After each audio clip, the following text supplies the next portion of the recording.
Hello বন্ধুরা, good morning. একদম ভোরবেলা তো ঘুমটা ভেঙে গেছিল। ঘুম ভাঙার পর গত ভিডিওতে তোমাদের সাথে যে জায়গাটা দেখিয়েছিলাম, ওই জায়গায় দাঁড়িয়ে সকালের এই ভিউটা জাস্ট আমি এনজয় করছিলাম।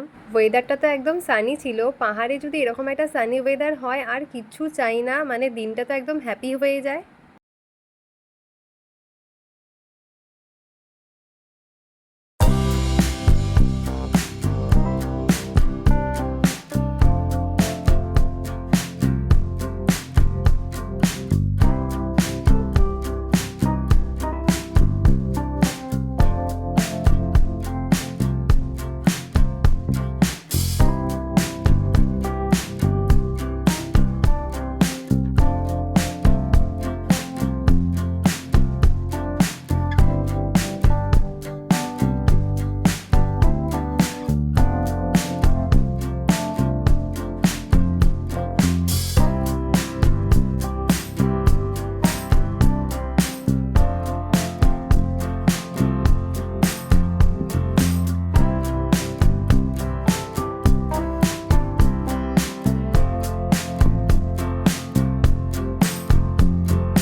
ওয়েদারটা তো অনেকক্ষণ এনজয় করার পর তারপর তো রুমে ঢুকে স্নান করে ফ্রেশ হয়ে রেডি হয়ে তারপর আমরা একেবারে বেরিয়ে পড়লাম সকালবেলার ব্রেকফাস্টের জন্য। ঠান্ডা ঠান্ডা ওয়েদারের জন্য আমাদের একটু গরম খাবারের দরকার ছিল, আর পাহাড়ে এসছি ম্যাগি খাবো না তা কখনো হতে পারে?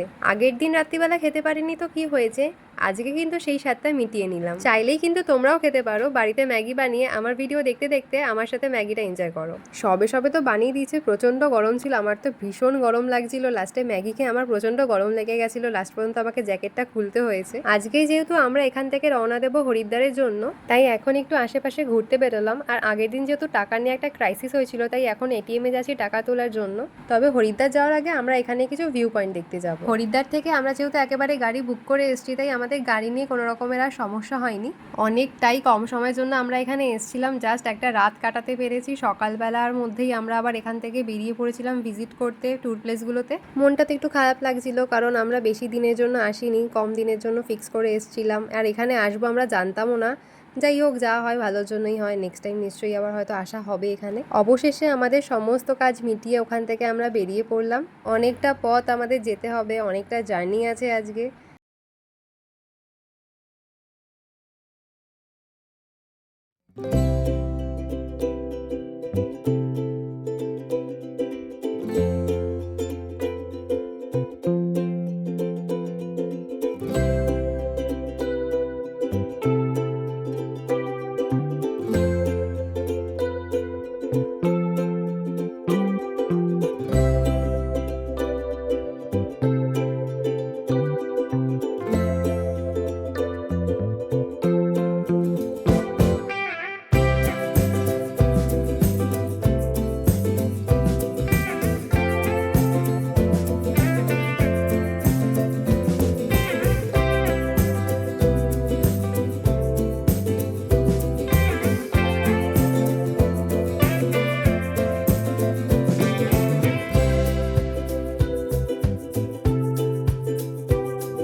প্রথম ভিউ পয়েন্টটা দেখতে এসেই আমাদের সাথে একটা ছোট্ট দুর্ঘটনা ঘটে গেছে। ট্রিপল এস এর মা রাস্তায় পড়ে গিয়ে ওনার পা কেটে গেছে, উনি হাঁটতে পারছিলেন না, খুবই একটা বাজে পরিস্থিতি হয়ে গেছিলো।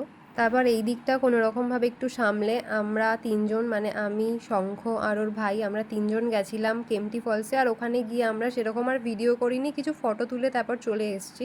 যতটা খুশি মনে বেরিয়েছিলাম, বাট ফিরে আসাটা ততটা ভালো হয়নি। একটা খুবই বাজে ব্যাপার হয়ে গেছিলো যেহেতু, তো সবার মুডটা একটু অফ ছিল। তো ওখান থেকে আর কোনো রকম আর ভিউ পয়েন্টে যাওয়া হয়নি। ওখান থেকে ডিরেক্টলি আমরা হরিদ্বারে যাব বলে ঠিক করলাম।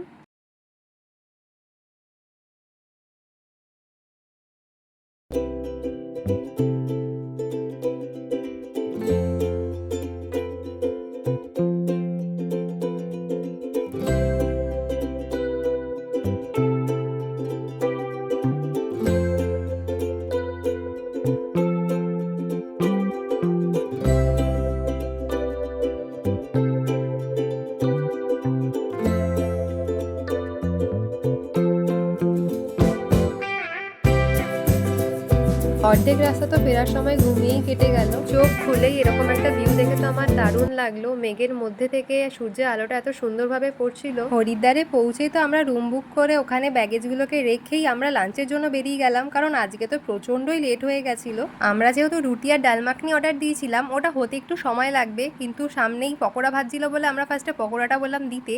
আর এটা খেতে কিন্তু বেশ সুন্দর হয়েছিল, ভেজ পকোড়া ছিল। আর তারপরেই চলে আসলো আমাদের মেন লাঞ্চটা। লাঞ্চ কমপ্লিট করে তারপর আমরা হোটেলে গিয়ে একটু রেস্ট নিলাম।